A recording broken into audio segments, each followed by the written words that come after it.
Okay, so my name is Yuto Kage, so please call me Yuto.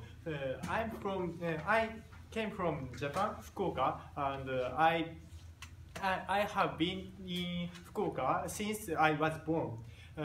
So I graduated from Kyushu University 1 year ago. So now I'm a graduate student, and I have learned English since I entered junior high school, but I started speaking English 1 year ago, just 1 year ago.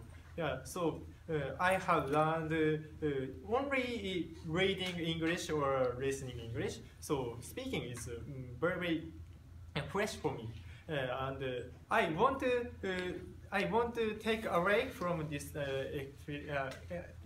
Want to take away its ability to inform my base information to stranger or to people, other people from this experience. Not so perfect English, but just basic information. I want to tell. Yeah.